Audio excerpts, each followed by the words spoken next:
Okay, now we're going to talk about complex numbers, and this is really quick and basic. So if you've done this before, you may not even need this video, but it's just hitting the basics. Okay, first of all, a complex number is something that has a square root of -1 built into it. So for example, 3 plus 4 times the square root of -1. And we write that as 3 plus 4i, where I means the square root of -1. Engineers use j's, mathematicians use i's. I don't know why.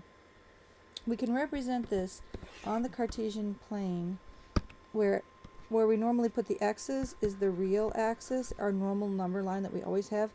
And here's the imaginary part where we normally put the y's. Okay, and so what we do is, for example, this number 3 plus 4i would be represented at the point 3, 4, so that means 3 plus 4i. And when I first heard that, I thought, okay, that's a little bit silly, but it's actually really, really cool. It does a lot of neat things, and it works very well. So just for the sake of argument, I'm going to show you where some points are. 1 plus I would go there. Minus 1 minus I would go down here. 1 minus I would be roughly there. I itself would be here, right on the axis. Anything that's purely imaginary goes on the imaginary axis.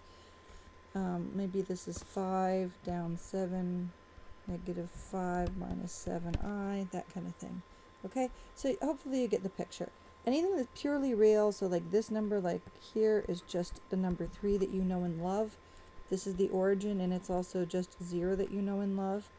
And everything you know is here, like pi would still be here, like right about there. Okay, so this is just your normal real axis, and then just take another copy of it and put it up and down, and that's it. Okay, so a complex number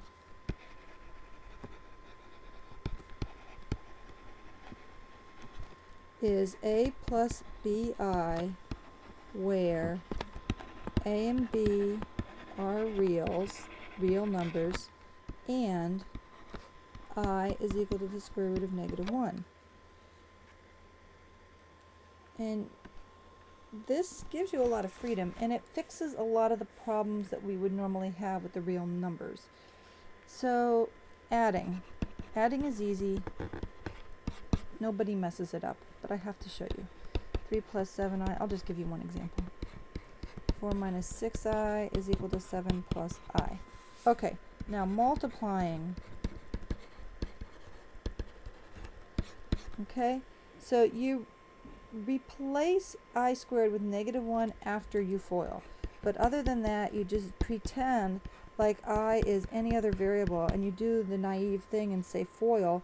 2 times 4 is 8. 2 times -I is -2i. 3i times 4 is plus 12i, and then we get minus 3i squared.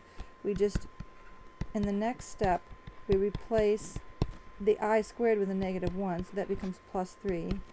You get 11 plus 10i. Okay? Did I mess that up?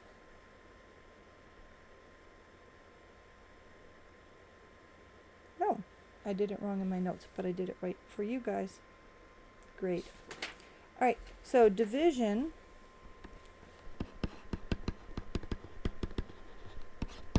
is cubed. So what if we have 4 minus 3i divided by 8 plus I? What we do is we multiply by the complex conjugate, and then everything works out.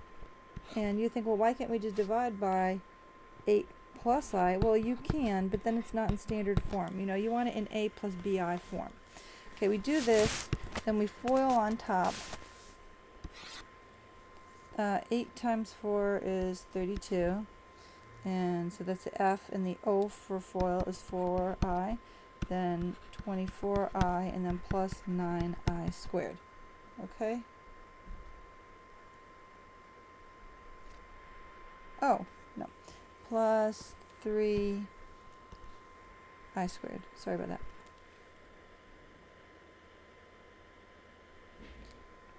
Right. And then in the denominator we get 64.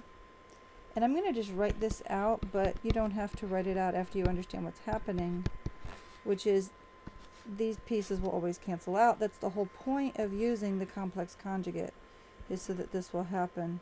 32 minus 28i minus 3 over 64 minus a negative 1 is plus 1.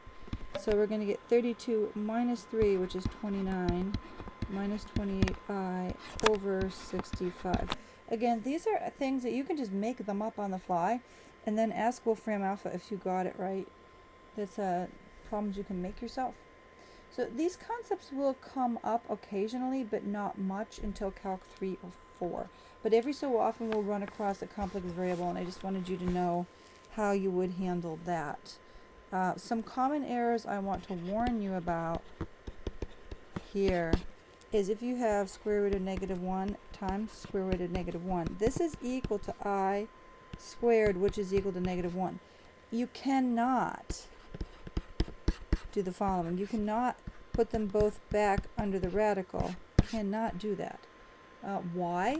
Well, because this rule that you're remembering, square root of a times square root of b is square root of ab, only works if both are positive or one positive and one negative. Those cases it works. It does not work if both negative. It fails if both are negative. And you may not have noticed, but when you were in middle school and high school and they told you this rule, they carefully avoided the case where you would have negative numbers at all. And so they didn't have to discuss the fact that it only works for positive values. And if one's negative, it's okay. So root 4 you know is 2. Root 9 you know is 3 equals 36, which is 6, which you know is true. And if, so that's a times, minus 4 root 9 is, you know, inside minus 36, that's fine. 4 times minus root 9 is still minus 36 under the radical, but